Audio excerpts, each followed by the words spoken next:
Tom from Fluval here. Today's topic is fish disease, troubleshooting, and prevention.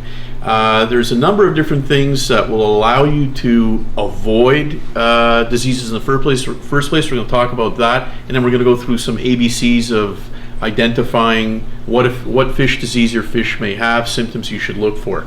Basically, when you want to prevent, quarantine is the most important thing you can be doing. Isolate all new incoming specimens you're going to add to your tank, observe them and treat them outside the tank if they need to be treated.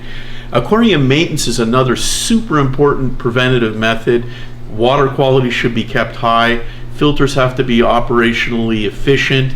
Your whole system has to be running up to snuff. One of the better ways to prevent fish disease in the first place. Checking the hardware on your tank every day is another really good thing to do. Have a look at the thermometer, look at your temperature, make sure the heater is operating properly, that your filter's operating properly, your timers are properly set up. That goes a long way in making sure your fish actually stay healthy. And then of course there's stress reduction. Whatever you can do to reduce or eliminate stress for your fish, super important.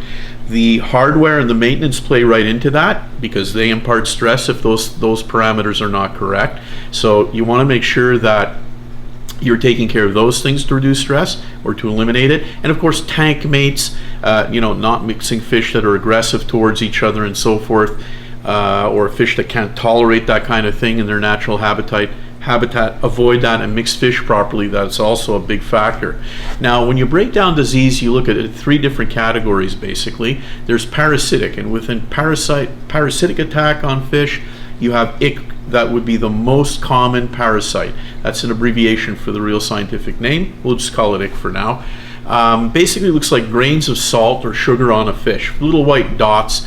Fish scratch, they get irritated, they breathe heavily. It's an easy parasite to eliminate, but you got to make sure that you follow the product's specific directions on eliminating it because ick has a life cycle, and in order to effectively treat it, typically helps to increase the temperature a little bit to speed up the life cycle, and doing a repeat treatment is usually a good idea because you end up having to treat your whole tank for ick.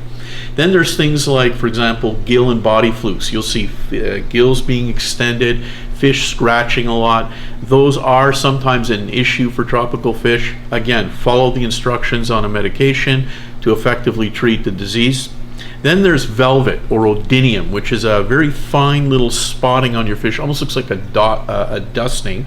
That too will impart irregular behavior, scratching, erratic breathing, and you can see that kind of dusty appearance on the eyes, fins, and body of the fish. Needs to be treated often with a copper-based product for maximum effective results.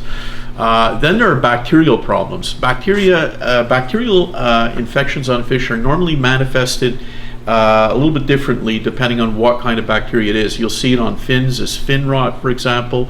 On the body it will appear as a slime, or it could be patches of red hemorrhaging that you would see on the fish, or actual decomposition of the skin and tissue or scales of the fish. You'd see them actually decomposing. You got to act quickly when it comes to bacterial infections, otherwise your chances of treating are going to be much reduced.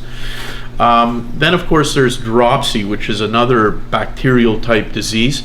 You notice that when a fish starts to bloat out. You look at it from the surface. If you see the fish has a very extended abdomen and the scales are sticking out perpendicular to the body, that is really a strong indicator that that's dropsy. Fish has got to be removed and treated as soon as possible. Speed is of the essence. Always start treating your fish, remove them, or treat the tank if it's parasitic right away. Don't hesitate. Then there are fungal infections. Now, fungus you would normally see by a white or a gray kind of cottony growth on the fish, and it's usually evident in really poor water quality where the fish have developed lesions. Usually it has to be an opening on the fins or body for fungus to take hold. It can be a post-bacterial or parasitic symptom where you see fungus come in and start to affect an open lesion. Again, speed is of the essence because once you see a bit too much fungus, the damage to the tissue is actually very extensive on a fish, so it's got to be treated right away. So there are the three different categories, some methods of preventing. Now to summarize it, Again, prevention is super, super important. For example, cleaner shrimp in this small little reef that we have set up over here. If you look just underneath the ledge of this live rock over here, you're going to see a couple of cleaner shrimp. That's actually a preventative strategy for combating potential parasitic attack on marine fish. So if your mix of fish allows it, a couple of cleaner shrimp are a great idea. So remember, check hardware, make sure everything is functioning properly, your temperature is right, you got optimal water quality, the tank mates are harmonious with each other, and that you're eliminating stress. Those things are super important in preventing disease. That's it for today. If you want to check us out on FluvalAquatics.com, please do. We've got loads of videos for you to check out, and we'll be coming at you with a lot more in the near future.